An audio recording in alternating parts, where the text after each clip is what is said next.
Welcome, everybody. This is the St. John's University Power Hour number 34. And I am so excited. As you can see, I have lots of hearts on. And why is that? Because today we are going to talk about love and dating and relationships, because this weekend is St. Valentine's Day. And for all the single viewers out there, I'm single myself. Don't get upset. Don't get down. I know it's the pandemic. Everything seems like it's not going right. Maybe you're home alone. I'm really hoping tonight, I wanted to bring all of us together. I wanted to give you hope from the person I'm about to introduce you to. I just want us to have fun. Tonight, I made myself a cocktail. I have a nice cocktail. I have the Skinny Pop popcorn. Okay. And I'm ready to have this wonderful evening with this beautiful person that's here with me today, Bela Gandhi. And I wanted all of you to know about her. She has Instagram live programming every Thursday night. It's 7 o'clock. It's 8 o'clock our time, because Bela, she is actually calling in from Chicago. Love Chicago. My grandmother grew up in Chicago, so I'm very fond of it. I have family still there.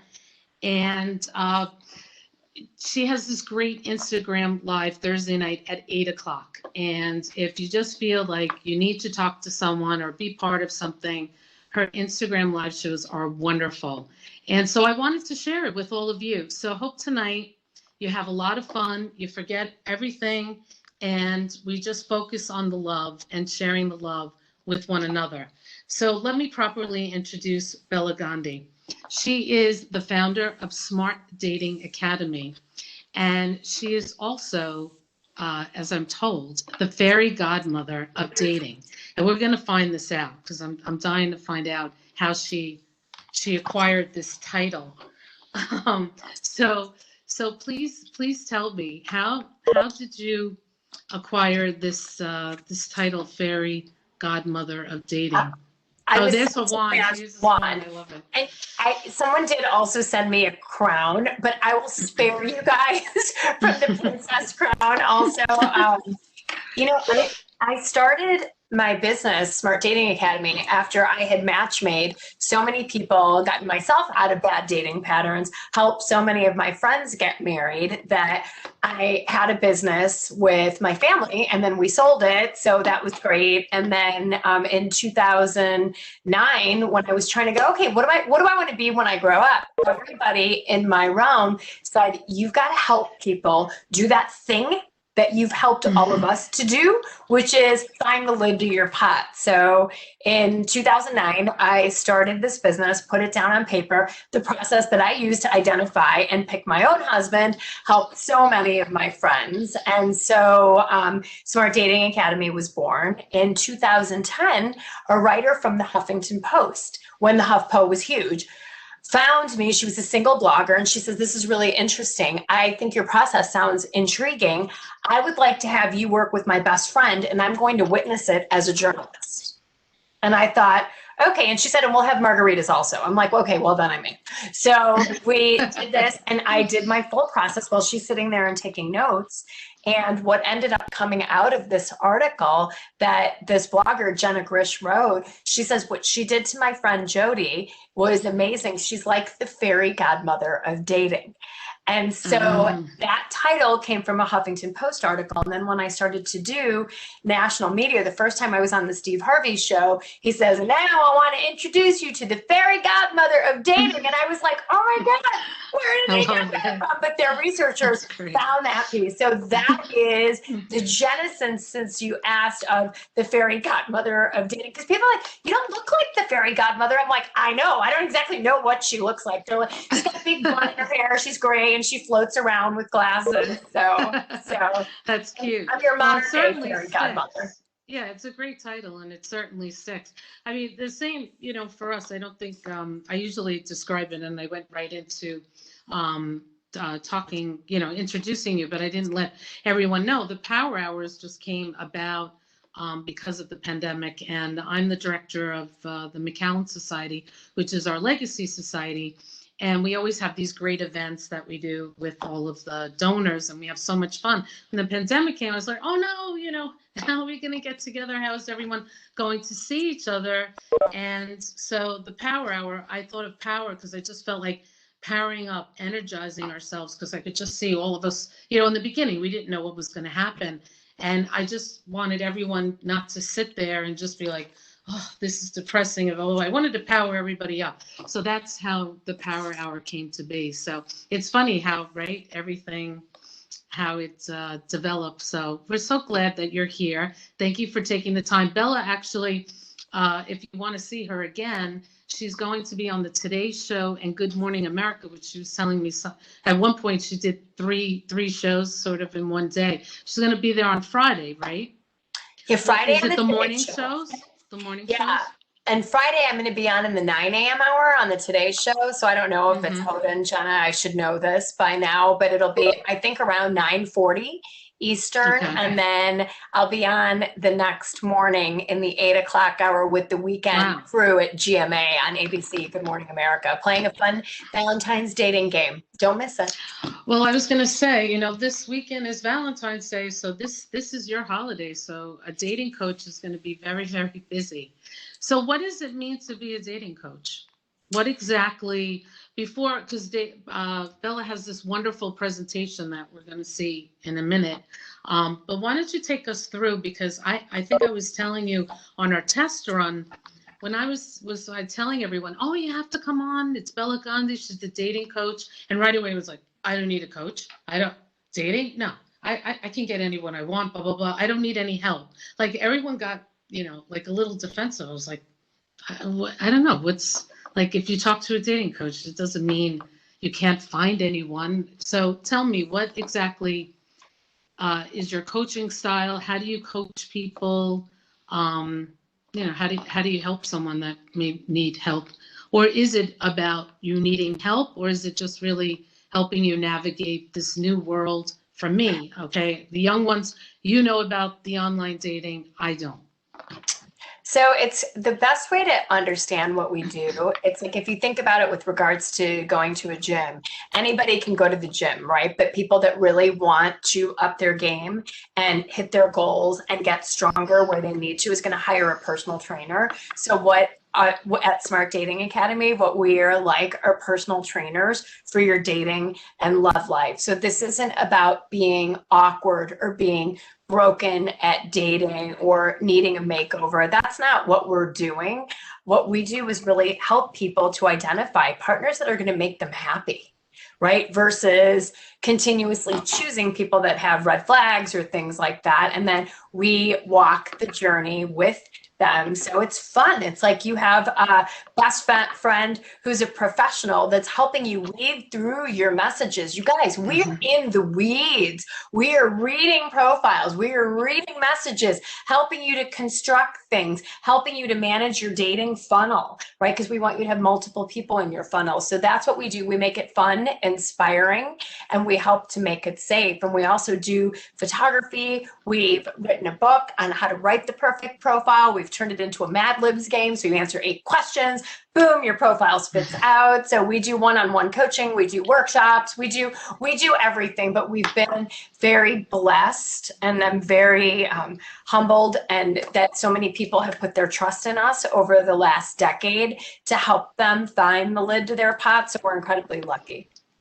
And does it really depend on the individual? Like, you could find somebody, the love of your life, within a month, or, is there an average time where the time it takes to find somebody?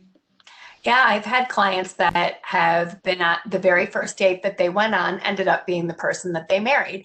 I've had clients where it's taken a year to, get traction with people. It just really depends on each individual person. Everybody comes to us with different experiences, with different, childhood experiences, with different dating experiences, different patterns that they need to undo, different confidences that they need to build. So everybody comes in at a different place. And online dating, you guys, it's like the world's largest cocktail party. That's how I want you to think about this. And I love that. The world's largest cocktail party, that is a party you want to be part of, right? And so I love that. So that's, that's a lot of what we do, but you can think about us as your personal trainer or your professional best friend, dating ninja. No, that's great. I mean, I'm divorced, and it's about, I don't know, about 17 years. But when I was coming just recently divorced, it was a new world. I was like, online dating? What is this all about? It was, it was kind of scary. And, for me, for the longest time, I just felt like it wasn't spontaneous. But I know just jumping on some of your Instagram, you've made me a believer, and to look at it in a more positive way, and not, negative, or to be like, I remember the way it was years ago. Like, okay, get rid of that, Susan. Let's move on. Let's move forward. Get into the real world here. So I'm hoping today we can help some of you that may have felt, the same way I did. So let's get into your presentation. Let's see what you have for us. Super. Give me a second. Let me share my screen. Sure. I'll take a sip while I'm waiting. Okay, can you see it? Well, I'm on the iPhone, unfortunately, so I can see it, but yes, very small. I'll put my glasses on. How's that? Is that good? It looks great. Yeah, that's better. Okay.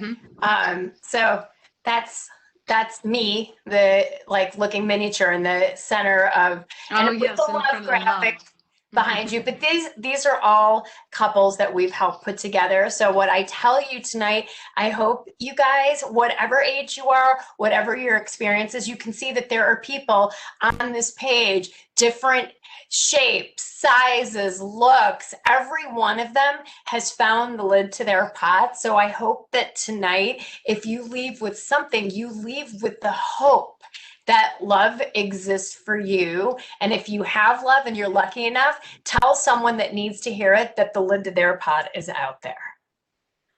So how did I told you a little bit about how I got into this business. I had a thing. Everyone has a gift. I, unearthed mine sometime in my early 20s.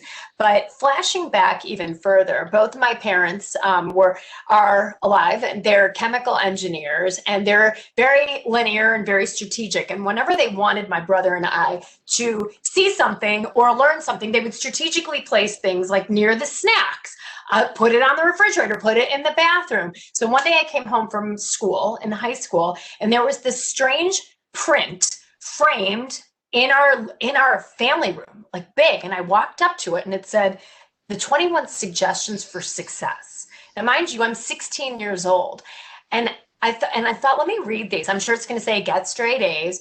Rule number 1, marry the right person. This one decision will determine 90% of your happiness or 90% of your misery. Then the second rule is about working at something you enjoy, right? And I was astounded. Wow, 90% of your happiness or 90% of your misery. And as I got older, I realized, here we are talking, I'm speaking to you at a university. We learn so many things in our lives, right? We're taught biology and chemistry, and we're taught the arts and literature. But now, flashing back to that one thing, right? How do we get married? How do we date? How do we meet the right person? It's something that we're never taught in school. We're never taught in university. So many of us are just left to figure this out on our own devices. And what do we learn, right, in our culture here in the States? What is people will say, oh, honey, don't worry about it. It'll come to you when you least expect it. Or here's the right one. Oh, when it's right, you'll just know. Lots of us don't know. And other people will say, I don't know, I think maybe you're single because you're too successful or you're too busy. And people think that they shouldn't, we're taught, again, if I have a dating coach or get dating help, there's something wrong with me. This should be easy. I shouldn't have to invest in this time or effort or resources. And we also think that instant chemistry should be there in the beginning. So we're taught all of these things as our culture, just, in little messages that we have. And now if we go back, kind of go up to 35,000 feet for a second, look at 118 million singles in this country. It is 48% of the adult population. So for those of you that are single and you feel like sometimes, especially during the pandemic, where we can really look ourselves in the mirror and think, my God, I'm the last single person on earth. I promise you the numbers say differently. Almost 1 in 2 adults in this country is single. So what I want you to do right now, if you're sitting there, maybe you're taking a sip of something, just exhale, okay? There are tons of fish in the sea, and almost 1 in 2 adults are single. You are not the only single person out there. But if you look at what's happening macro in this, in our culture, 50% of marriages, first marriages, you guys, end in divorce. But then for people that give it a whirl the second time, it's 67% of those marriages fail. That's 2 in 3 end in divorce. And for third marriages, 74% of those end in divorce. And so the situation can mimic that of a train wreck, as you can see here. And so why is this happening? What did we not learn, or what are we doing wrong? Well, there's 3 key components that cause us to choose certain partners.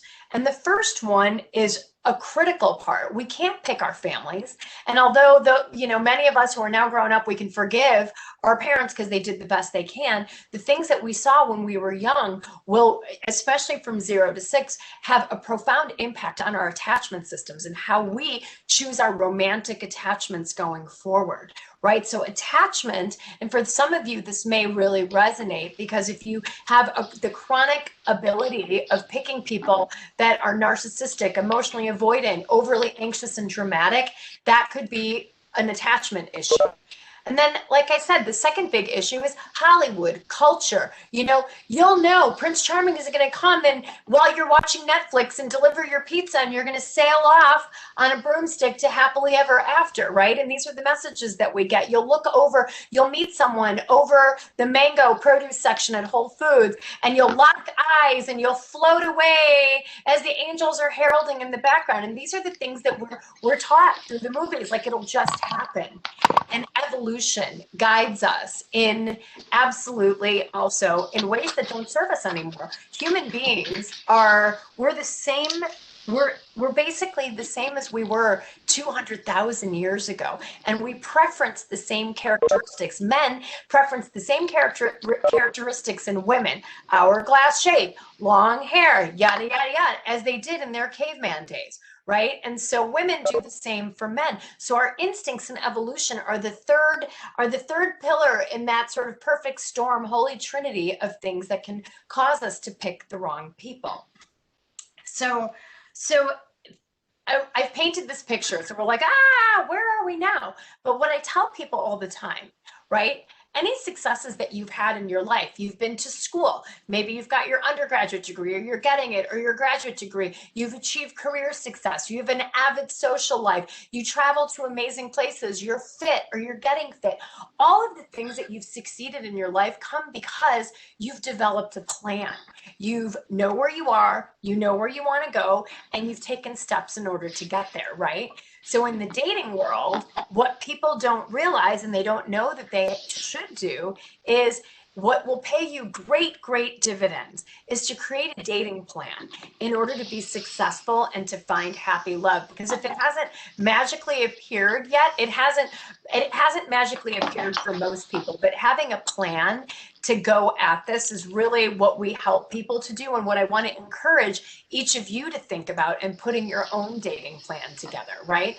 And like I said before, we teach you to find the lid to your pot, right? And what does that mean? The person, I'm not saying he's got to be tall, dark, and handsome, or she's got to be blah, blah, blah. I want you, what we do in our process, and keep this in mind for yourself, is find a partner that makes you happy, that is going to stick with you until the end of your life or theirs. Someone who fits into your life and you fit into theirs. Someone who you have fun with. They love you. How? You create a dating plan and you have a roadmap of who this person is, right? You want to put the strategy and tactics together. I always say dating requires your head, your heart, and your hands to do the work, right? So some of the things that when you think about your dating plan, if you do this yourself, right, you want to look at, do I have relationship patterns? Have I been married to work or married to school? Have I not tried hard enough, right? One of the things that we do with our clients in our one-on-one practices, we do a 360 feedback where we have them survey their village of people, people that know you best, love you best,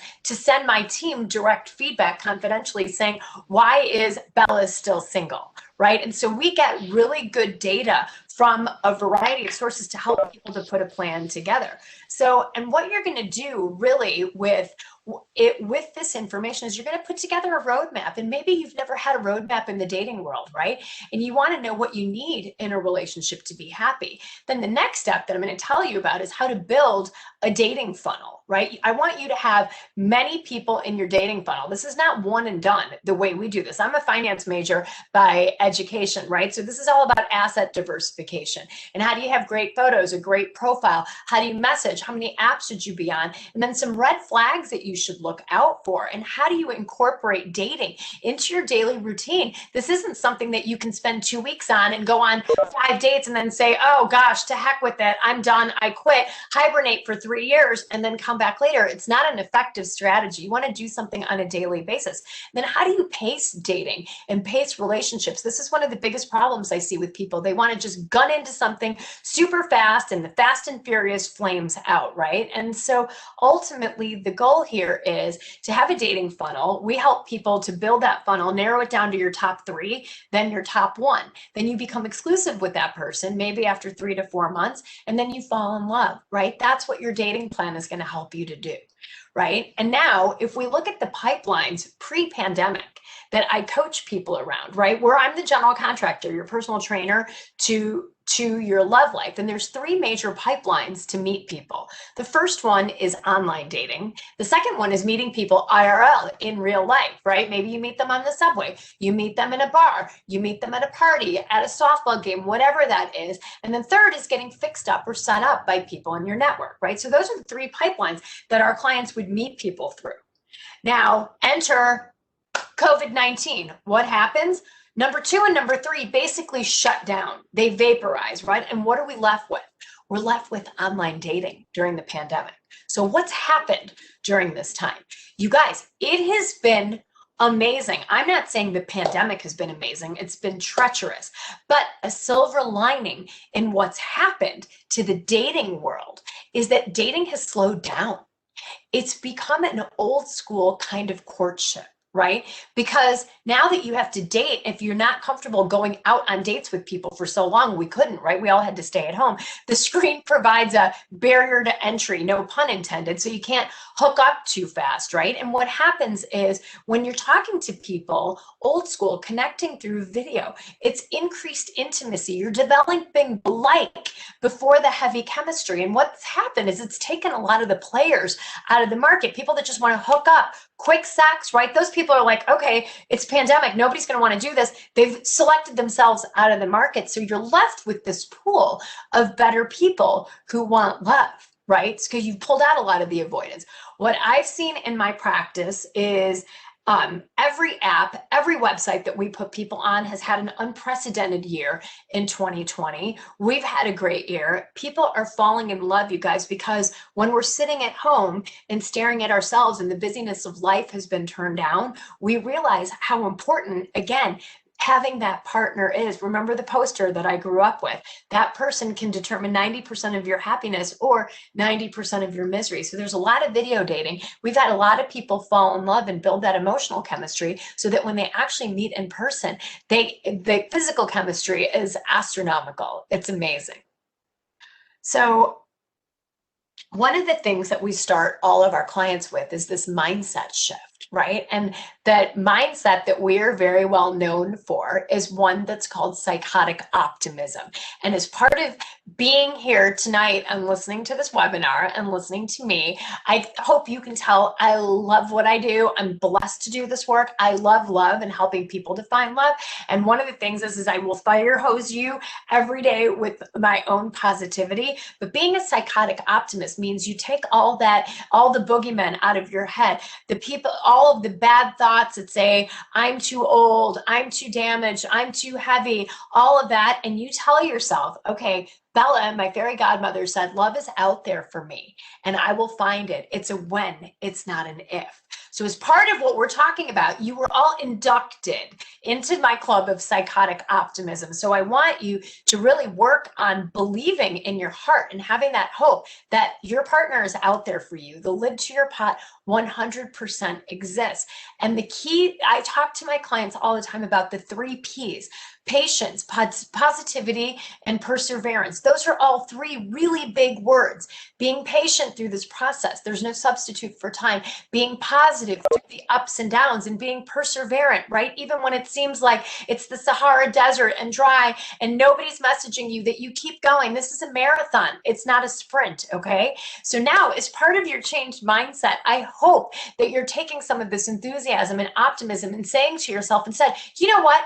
I'm going to create a dating plan because the right person that's out there for me, I want that person. And I want that person to help me with being 90% of my happiness, right? I'm happy on my own, but if this person can add to that, how amazing is that, right? And tell yourself, there are great people out there that are great matches for the awesome me. Okay, so really starting to believe this. And as I take you through this, when I talked about creating a dating funnel, another good metaphor for that is dating should be like a horse race. You got to have many horses, guys, to make it a race, right? Because the horse that's looking like it's taking the lead in lap number 1, it might break its leg halfway through lap number 2. And you know what happens to that poor guy? They take him out back, right? So you've got to have multiple horses to make it a race. So the horse that might be trailing 4th or 5th might actually end up being the one that's the lid to your pot. So we want you to have many horses in the ring until you're exclusive. Boyfriend, girlfriend, whatever it is, the titles you're like, but you have agreed to be exclusive.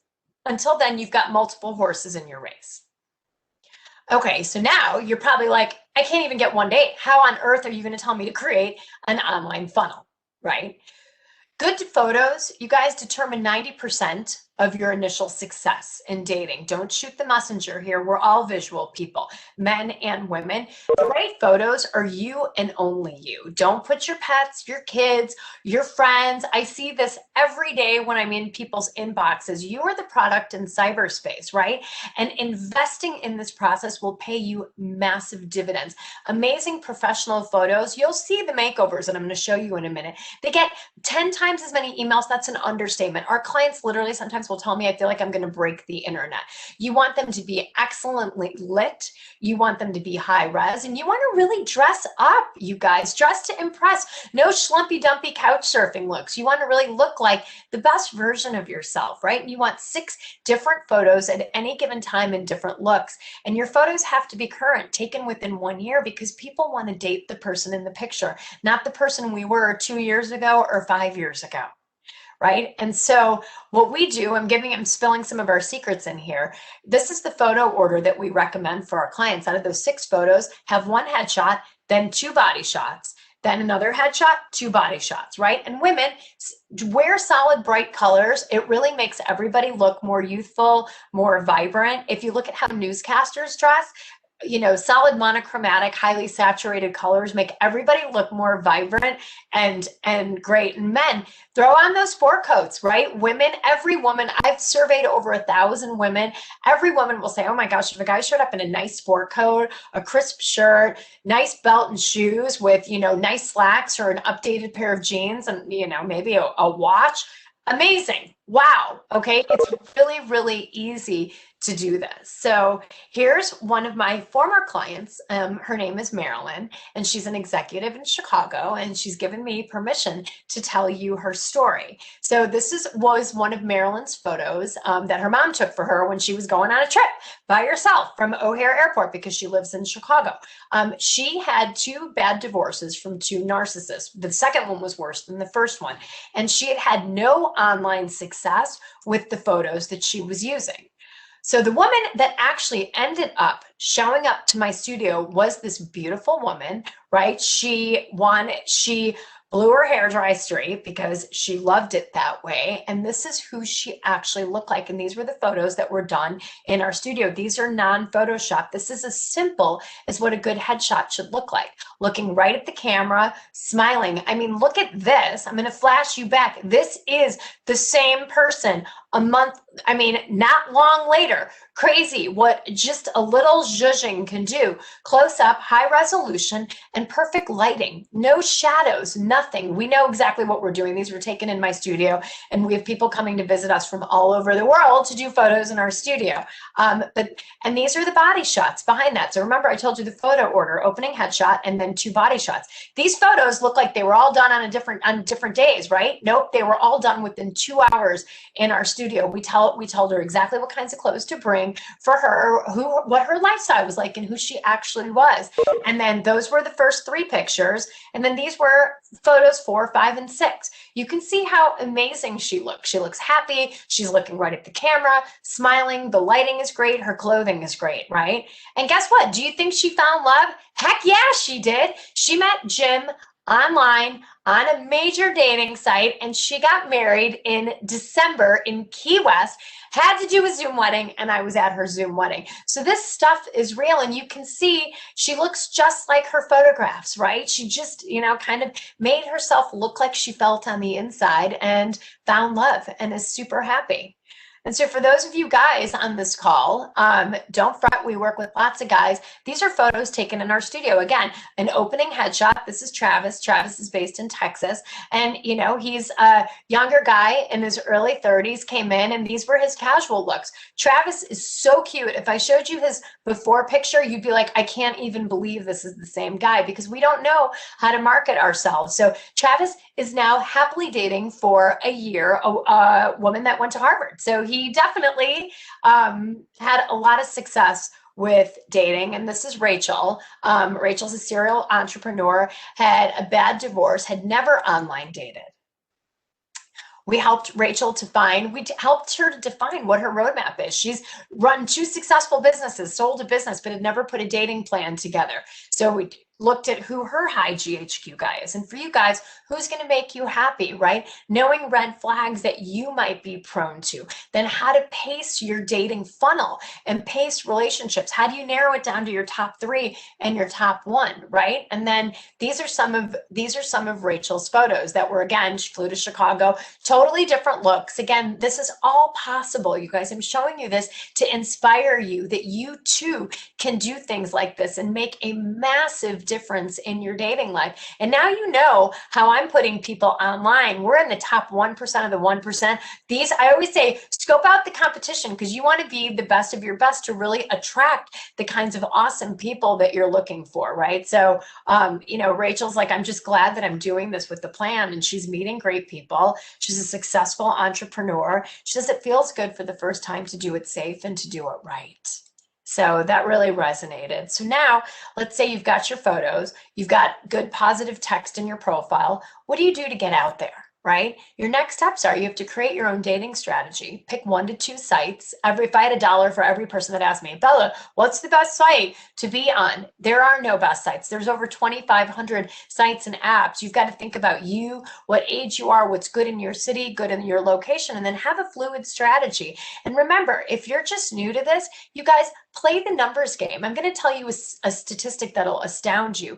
90% of the messages that you send out, or anybody sends out, 9 out of 10 will not get a response. So just know that. So if you get online with my clients that are like, oh, I sent 3 messages last week. I'm like, 3? You should be sending 3 to 5 a day to really start to get this flywheel going, right? And if you think about it, if I'm telling you there's a 10% average response rate, if you message 5 people a day, over 7 days, that's 35 people.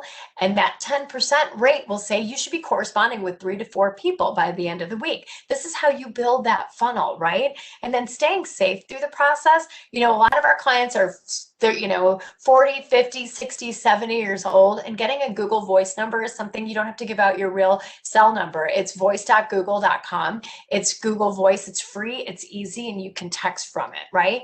So search strategies, whether you're a busy student, whether you're a busy CEO, whether you're a nurse, it doesn't matter if you're an administrator, from anybody who is busy, make a daily dating routine, 30 minutes a day, do 15 minutes on the apps in the morning and 15 minutes in the evening, and commit to some sort of a number. Remember, you're going to develop your own plan, and then cast your net out wide, okay? As you're looking at this, every inch in height that you widen your search parameters, every year in age that you widen your parameters, that you're open to, every mile that you increase your radius, you're bringing in hundreds, potentially thousands of new candidates.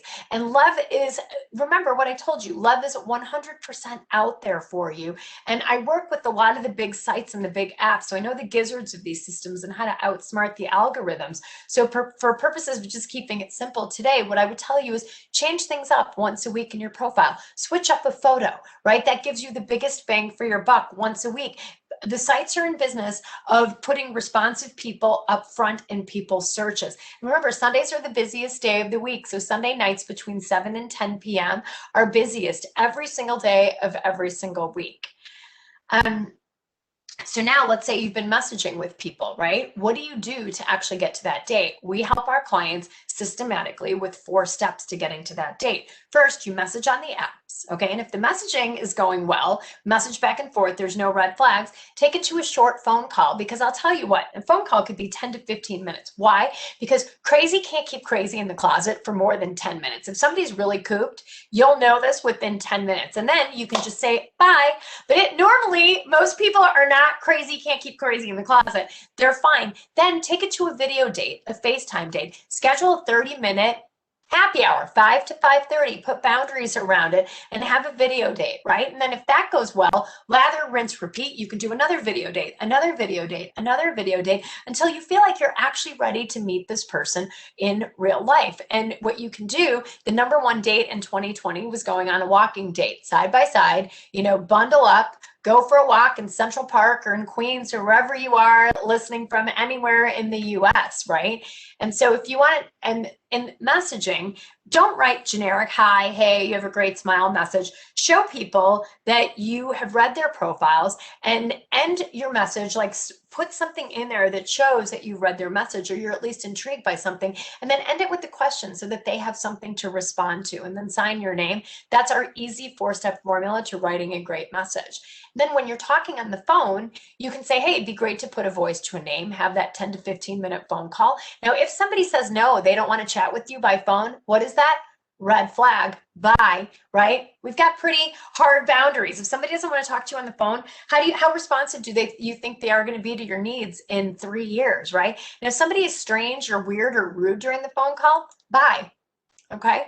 And then the video dates, right? If the video date goes in person, what you want to do for videos, make sure your lighting looks great and you look awesome, okay? And we do a lot of teaching in our one-on-one practice about helping people to feel really confident about how they look on video. And if you're shaking your head going, I don't like the way I look on Zoom, believe me, there is a better way. And it's just about telling yourself the better story, right? I can look just as great on video as I do in real life. I'm going to learn how to do this. And your video dates, like I said, do multiple video dates when you see somebody that you really like.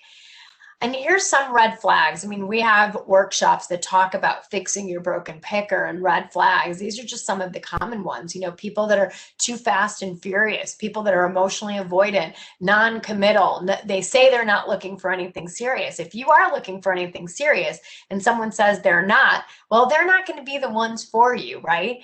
And so, and then how do we pace things, right? We have remember, I'm a finance person, so I'm nerdy by nature. I've developed graphs for what healthy relationships look like, which is on the left side, what narcissistic dating looks like, what non-committal dating looks like. So, we go into all of these in great detail in our workshops and how you should pace each individual within your dating funnel, right? So there's a lot to the dating process. Remember, I said dating is the most important thing and finding love is the most important thing. And there is a process and there is a right way to do things. So, you know, my words of wisdom that I will leave you with is one of the biggest mistakes people make is expecting that physical chemistry to happen too fast. Again, like I said in the beginning, we're acculturated to think we've got to have those lightning bolts, the butterflies, like, oh my God, I just felt that whoosh of chemistry. You guys, that's probably an old dating pattern that you're looking for, somebody that wasn't good for you, right? Most people throw people that are good for them away too quickly and they keep the bad ones in the pool. If somebody seems nice and they're, you know, what we call high GHQ for our clients, let it breathe. It's like a good bottle of wine. You're looking to screen people in instead of screen people out. If they have red flags, they get screened out, but chemistry can grow later in the game. Not one of my clients has said on date one, oh my God, I just know this is it. Under my watch, nobody's getting into exclusive relationships until 3 to 4 months in, because in the dating process, there's no substitute for time and slowing things down. And butterflies, people think having really big butterflies in your stomach through the whole dating process is good and it means you like the person. After the first, second, third date, if you're feeling heavy butterflies in your stomach about someone, pay attention to those. They could be the bad butterflies. It could be your gut telling you that there's fear and anxiety, but fear and excitement are so closely related in our brains that sometimes we mistake anxiety for excitement, especially if we have attachment issues, right? So there's a lot to this. And like I said, you'll hear me say this. If you end up on our Instagram lives, or you end up in one of our workshops, or you end up in my one-on-one practice, which is really where you make progress, there's no substitute for time. Slow your roll in the dating process. Keep it slow and keep it progressing, right? And know that love will always come to you. You guys are psychotic optimists now, and they're going to come to you in an unexpected package. Every single love story that we've helped author, and I showed you some of those photos in my beginning slide. Now, one of those people said to me, oh, here's my type, and I ended up with someone. If you have a type, most likely you have a dating pattern. Love will come to you in an unexpected package. But in 11 years, we've had 0 divorces, and the majority of divorces happen within the first 7 years. So I promise you, we know what we're talking about, right? So I will tell you, you are next to find love, right? So if you want to check us out, you know, I'm going to stay on. We're going to do a Q&A. Our website is Smart Dating Academy. If you want to hop on our Instagrams, please follow me at Smart Dating Academy on Instagram, or you can shoot me. If you're shy to ask your question, you can email me, bella@smartdatingacademy.com, and I'm happy to help you. Okay, now we're going to go to that was great. Q&A. That was great. Thanks, Bella. Very true. I could say, personally, I fell into a lot of those traps.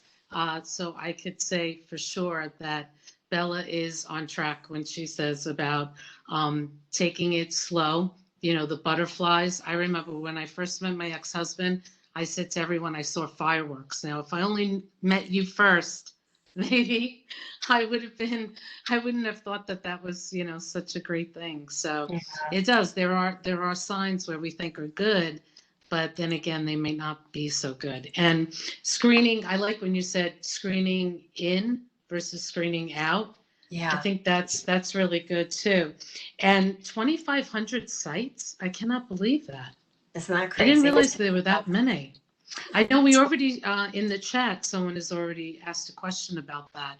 Oh yeah, guys. Do you want to speak of apps in the way? Can you tell us? Are there certain ones we really should stay away from? Because I know you said it depends on the person. So how do you really choose that right app? I had one of my graduate assistants was hesitant to come on, and he was telling Sue, you know, you really should just bring on the dating app companies and they can tell us what we're doing and blah, blah, blah. And I said, no, you know, I'd rather have someone that gives us the big picture. Yeah. Because you answer this question. Is it just focusing on an app, or is it more than that? You know what I will tell you, I told you, online dating is the world's largest cocktail party. So I prefer sites and apps that have big denominators, right? So you have to try different things. Like there's no pat answer, I guess you guys is what I'm going to tell you. When we are drilling in with each client, let's say, for example, Susan, if you're my client, I would have a dossier of your entire history, how you grew up, what your parents were like, what all of your relationships were like, who you're looking for. And then we go through who your high GHQ guy is. Where do you live?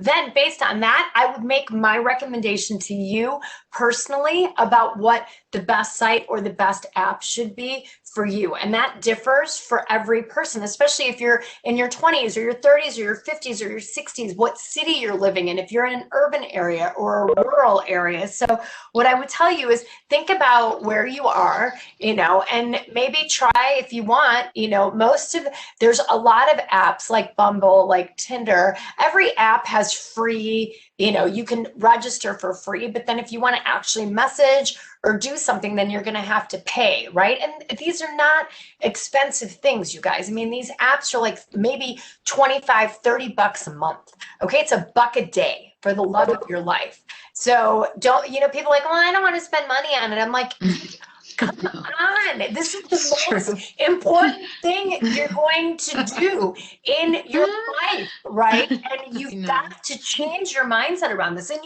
there's a lot of parallels to partner search and job search.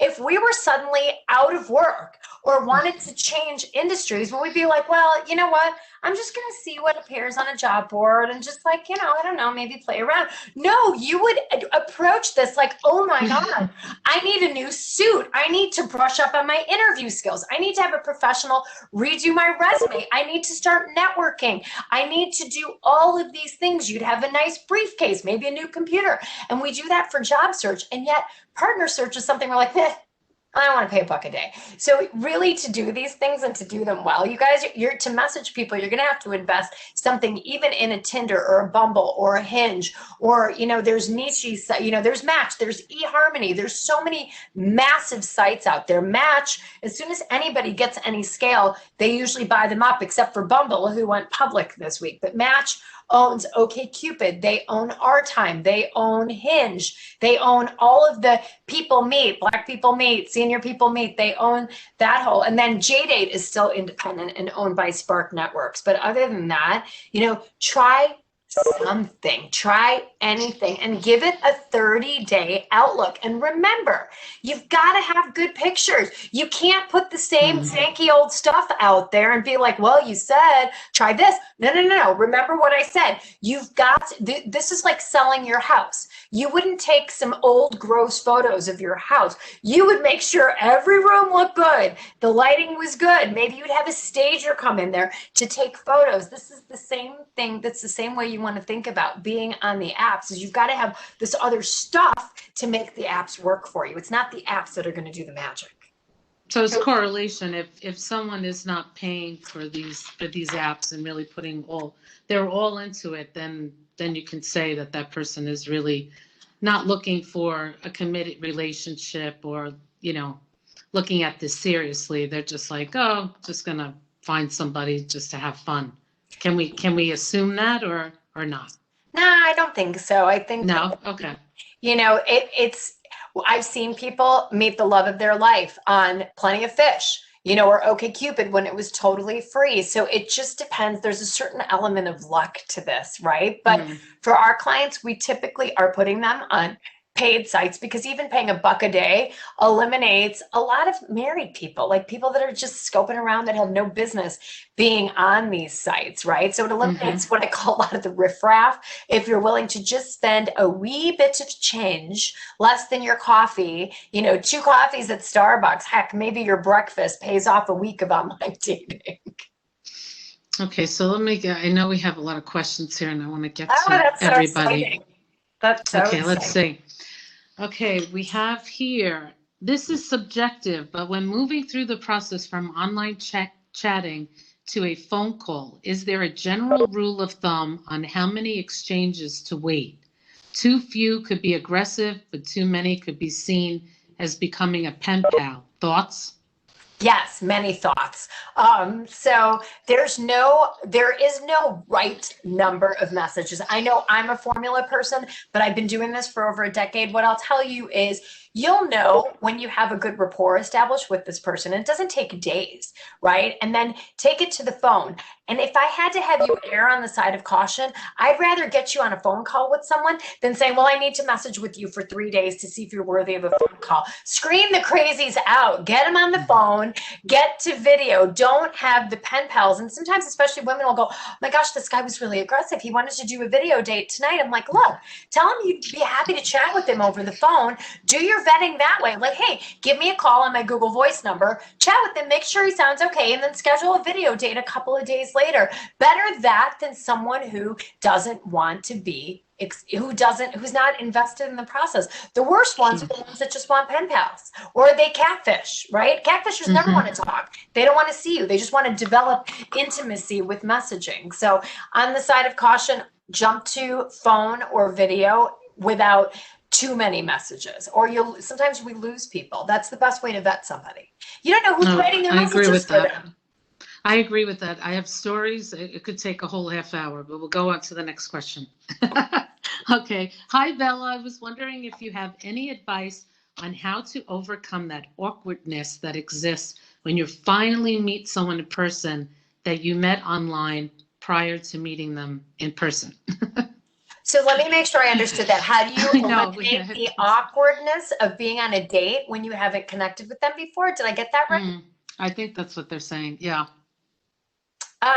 You know what? Be prepared for the date, right? Do a 30-minute video date. Have some questions. You've got enough background on this person, right? You've read their profile. You've messaged back and forth. You know some things about them, and have a list of questions in case the conversation doesn't flow as well as you like, because most likely he is just as nervous as you are, right? And sometimes when we take a little bit of the lead and make people feel good, like just saying something like, you know what, I've been looking forward to this all day. You look even better in person than your photos. Start it out with something nice. And look, we always have our clients look for 3 things that they like about the person and think about those things meditatively before they go on a date with somebody. So you're putting yourself in that positive mindset. If not, our brains want to move to that negativity bias and look to screen people out. I've heard people say, well, I don't think he'd be a good match for me because I didn't like the wallpaper in his background. That's the reason, right? And so for the awkwardness, just remember, it's not going to be awkward if you think about this date. I'm going to be the best version of me, and I'm going to have fun, and I'm going to make this person feel really good in my presence. You can't go wrong.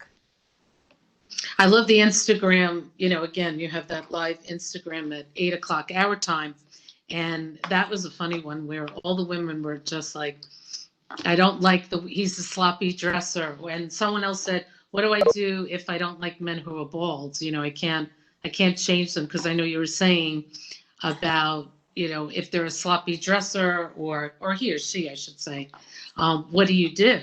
Because you were trying to get to the point of the essence of the character. The person's character is the most important.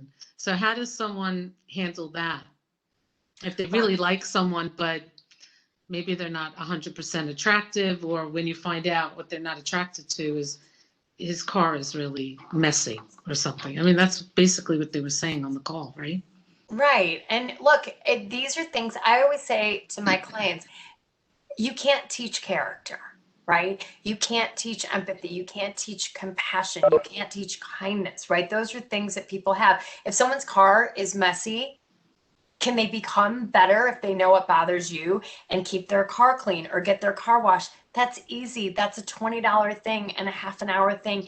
Easy peasy. And yet we want to just eliminate people so quickly. Like, oh, doesn't that mean that they're a sloppy person? I'm like, it might, but it might not. That's why you have to date people slowly to make sure that they are compatible with you. Teeth can be fixed. Wardrobe can be fixed. Wallpaper can be fixed. Okay, that's it. Cheating can't be fixed. Lying can't be fixed, right? Someone who's inconsistent and unreliable can't be fixed. Oh, that's great advice. Okay, we're going to get some more questions here. I saw one. bear with me. Sorry, guys, Sure. because I'm on my phone, so it takes a little longer. When conversations gets dull and slow, how can you pick up the convo again? Do a good activity, right? If the convo, now I don't know if this is, I'm going to make an assumption for a second on this question because I'm not clear if this is when conversation gets dull and slow during a date. How can you pick up the convo again? Have jumpstart questions in your back pocket in case conversation gets slow, right? So you can be like the jumper cables on a dead battery in a car, right? Have like, and that's how we teach our clients, like, what are 3 good jumpstart questions that you can have, right? It's like, when pandemic is over, where's the first place you're going to go? Or what's the best place you've ever been? I'm looking to add to my wish list in first and second dates, right? Where you might just have a little bit of a more awkward runway getting the conversation going. Have things like that. Talk pop culture, podcast, articles, what's going on in the world. Try to stay away from politics because politics disconnect us right now if we're not with someone that's on the same page, right? And you don't want to, you're on a date, you're looking for places that you want to connect and find those connection points with someone or learn. No, that's a good point. I found when I first was trying out online dating, I believe it was eHarmony, they make you go through a series of questions. And when I finally met the person, in person, I felt like I had nothing to talk to him about because I felt like even though this was a complete stranger, this person knew so much about me already. And, again, I'm sure the younger ones maybe don't have this situation, but maybe someone my age, I was transitioning from the old style of dating to the new style of dating. So when you met someone, it was spontaneous. You would learn everything about that person at the first date or the second or the third. Now I'm at the very first date and this person knows my entire life. And I'm like, okay, now what do I talk to them about? They already know where I live, this, that, my whole life story. So I don't know. Sometimes I find those dating sites ask too many questions where they don't leave anything left for the date. How do you feel about that? Yeah, I mean, they'll ask you a lot of demographical questions, right? Like we said, where do you live? What school did you go to? Blah. And the reason they do that is so that, okay, you may already know that he went to St. John's or maybe he went to Michigan. You can say, okay, like, what did you study when you were at Michigan? Like, what was that experience like? So if you look at them as basically jumping off points for conversation, that's why they put all of those things on there. They ask a lot of questions to give you a lot of content. Look at websites as content to pick from. What people write on their profiles, as content for you to ask questions around and really get to know them. And then once you get past the superficial levels, then you can go to the deeper, more connecting levels. Okay, good. Thank you. That's very good. Okay, let's see. I know there was another question here that we missed. Bear with me, everyone. I think it was in the chat.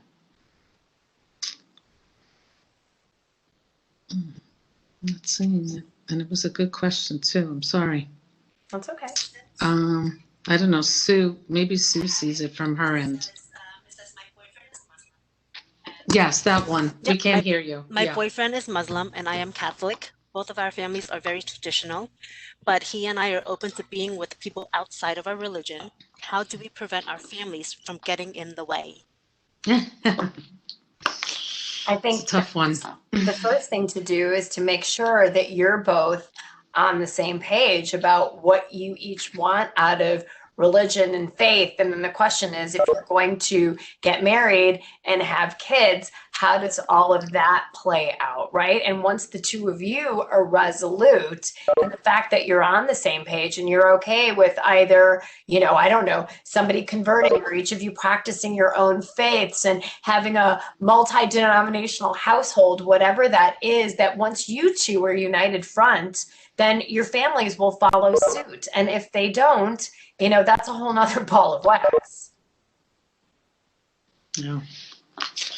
But that, like you said, you have to know if it's right for you before you get serious, right? Because then you want to know. That's what you want to know. Yeah.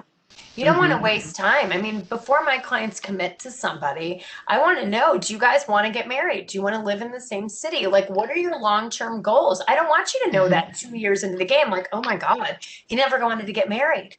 I didn't know that. He didn't want to live together. He wanted to keep his own place, and I had my own place. That's not what I saw. It's 2 years now. How did you not know that? How do you feel about living together before you get married? You know, I think that's an individual choice. Individual. I think it's an Right. individual choice. I don't subscribe to the fact that people need to live together to see if they can cohabitate. I know my husband and I, granted we were younger when we got married, but we bought a place together and we closed a month before we got married, but we didn't move in until after we got back from our honeymoon, right? And so for us, that's just the way we wanted to do things.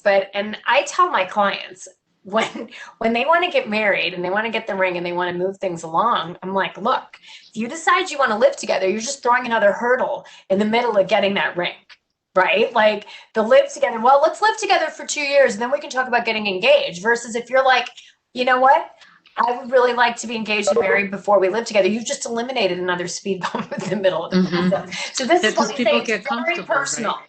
It's very personal for people. So I counsel around all of these things, just depending on what each individual wants.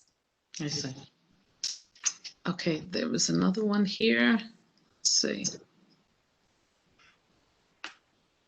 I just saw it. Sue, do you see it? It was in the chat. I see it. Let's see. How much is the starting fee to join any of the programs that you have? So everything is kind of customized. So we have a lot of free programs that you can take advantage from. We have things that are, short sessions, typically our half-hour sessions, depending on who you want to work with on my team, can range anywhere from $150 to $500. Our workshops are $997, which are one-and-done things, and then our one-on-one coaching programs, which are 3, 6, or 12 months, are a higher investment point. But then you're really getting one-on-one personal services. Tell them about the Love Lab. I think that's great. The Love Lab is one of it. It's a workshop that we've created. We've created a series of them. We have 2 so far. We have one coming up on February 21st, basically in a week and a half. We have 4 spots left, 3 or 4. I don't even remember at this point, but it's almost full. And it's called Fix Your Broken Picker and Learn How to Pick Right. Identify red flags and learn pacing. So today I gave you like the Cliff's Notes version. So our Love Labs are 3 hours. They're via Zoom. You don't have to leave your house. It's Sunday, February 21st from 1 p.m. to 4 p.m. Central, so 2 to 5 Eastern. I give you homework beforehand, so you'll really start thinking about things in the right way. It's amazing. We get 5 stars on every single Love Lab that we do. So we put our hearts into everything that we do. So we really want to put more love into the world. So this Fix Your Picker is amazing. If this resonates with you and you've picked narcissists or avoidance, or you get super anxious, or you've dated dramatic people, this workshop is for you. Go to smartdatingacademy.com and Fix Your Picker Love Lab. I want to sign up for that one. Everybody holds Susan accountable to that. I know. And then I come back and I'll tell everyone my experience.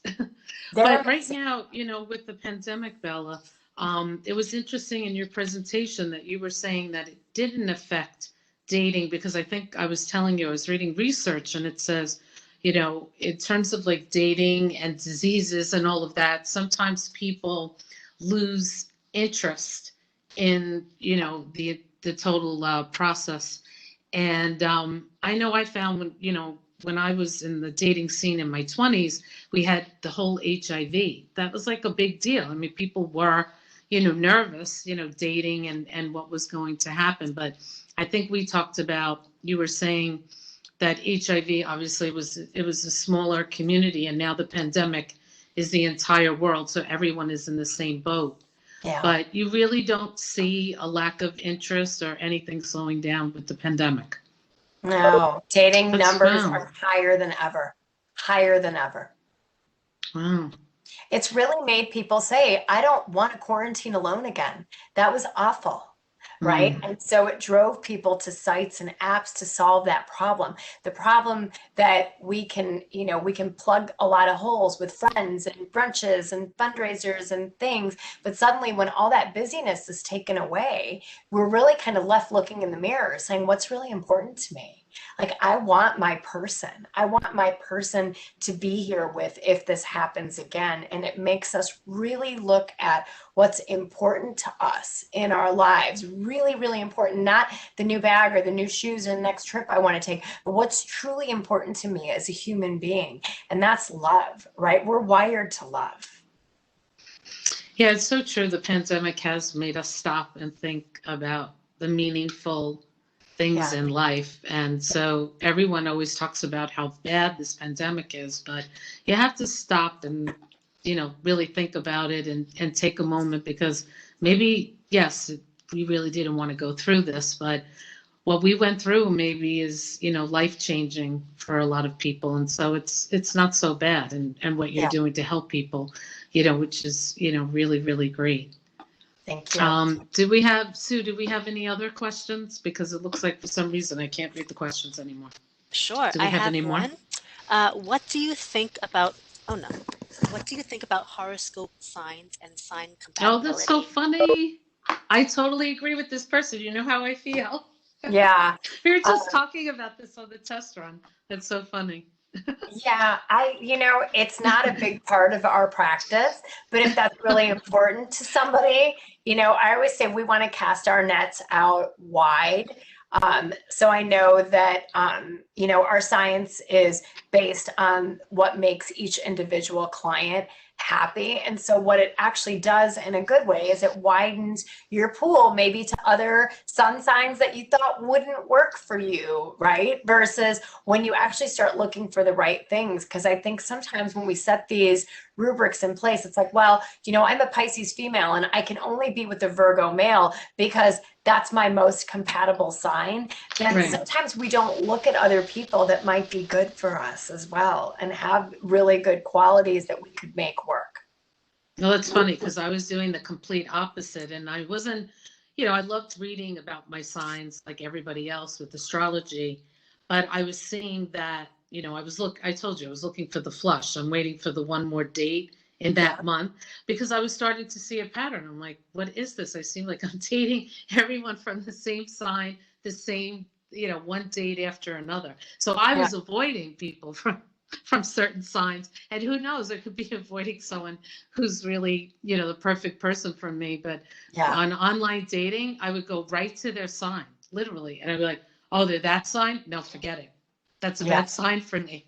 Yeah. Meanwhile, I was mostly casting these poor people off, and who knows, they could have been good for me, right? So I guess you can't really Exactly. look at that. Yeah. Exactly. Sue, I see we have another I question. do, yes. I Yeah. see. Does someone have to be in Chicago to do a one-on-one consulting? Good No. question.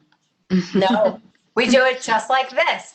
We do Zoom sessions. So when our one-on-one process is such an amazing thing to go through, like the 3 or the 6 or the 12 month. Your first meeting with your coach, and depending on where you level in, you'll work with one of my coaches or you work with me and one of my coaches. I work with people at the 12-month level along with my most senior dating coach. So, and your first meeting is with us. It's like a personal love life. This is your first onboarding meeting. It's 3 hours over Zoom. It's amazing. So the process is really in depth and smart and strategic, and it really helps people I think the accountability that we provide people is one of the biggest pieces of feedback that we get. Like, you guys make it fun, you made it safe, you gave something that had no process, and like I was like on a merry-go-round. It gave it logic and it gave it love, but most importantly also I was accountable, because heck, Bella, if I knew you were going to get in my inbox on Thursday, I'd be like, I can't face her with having nothing done. So it made people do things every day. It's like having a personal trainer, right? Like you've got to do the food log and the workout log and show them your steps if you want to actually make progress, right? So we do these consultations with people. We have people in our workshop coming up. We have somebody from Switzerland. We've had people from the UK. I'm doing a consultation with someone in Paris next week. So God bless the internet, you guys. And So Zoom. the international clients that you have, Yeah. are you matching them up with, say someone's, from Paris and you're matching someone up in New York? I mean, can you have this long distance relationship, or you try to match them up within their countries? Well, remember, we teach people how to become their own matchmaker. So we're not actually matching people. I That's see. what the sites and the apps are for. And then we Okay. to work through who good matches are for you. So that's why we're able to work with anybody in any place. Is we've got everybody's logins. We've done your photos and your profile. So I know they're totally up to snuff. And then we're looking at like, oh my gosh, Susan, if I'm in your inbox, I'd be like, why didn't you email this guy? You're like, oh my God, I didn't even see him. He looks great. So because sometimes when we have our lenses of negativity, we're like, I don't want to do this. We skip all these great people because we've got dark cloud lenses on, versus when I go in there with my pink rose colored, there's going to be good people in here today. What about this guy? Look at Doug. Look at this guy, Henry. Like, oh my gosh, I don't know. I don't know how I missed them. That's what we do. I see. So you're not doing it alone.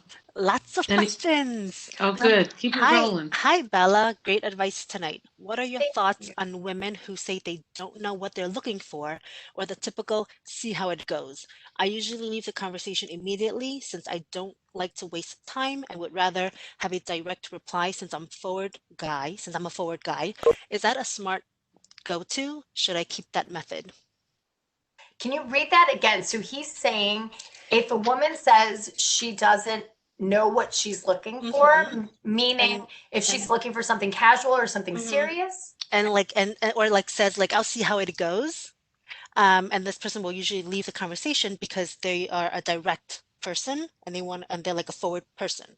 So is it smart to leave the conversation, or should he keep that method?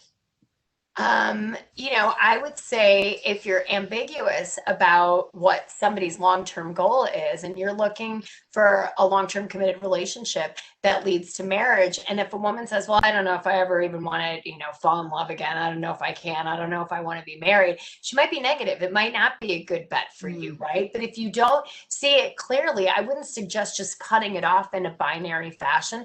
Talk to the person on the phone, just like you would do in real life. Pretend you're an investigative journalist, right? And see what the person says. Sometimes texting and messaging back and forth it loses all context, right? 93% of the way we're interpreted by people is based on nonverbal communication.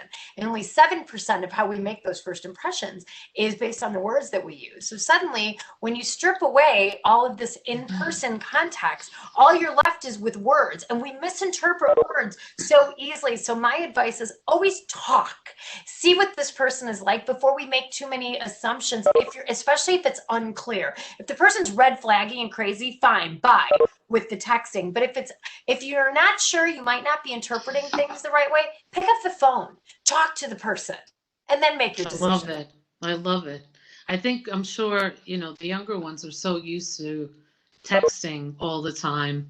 I guess sometimes they probably don't even think about, picking up the phone. So I'm glad you said that. It does make a difference, without a doubt. It's a huge difference. Talk to people. Dating is about creating a human connection. Stop texting people all day. Oh, we were texting back and forth for 8 hours. I'm like, why? Why were you doing that? That's when great relationships, the wheels can fall off of them, because suddenly you're like, well, what did that mean? And you misinterpret. Who hasn't misinterpreted a text or an email based on if you're in a good mood or kind of a negative mood? I know I have, even in a work setting. Everyone on my team has, all of my clients have. Sometimes we read messages through the lens of what happened to us 5 minutes before.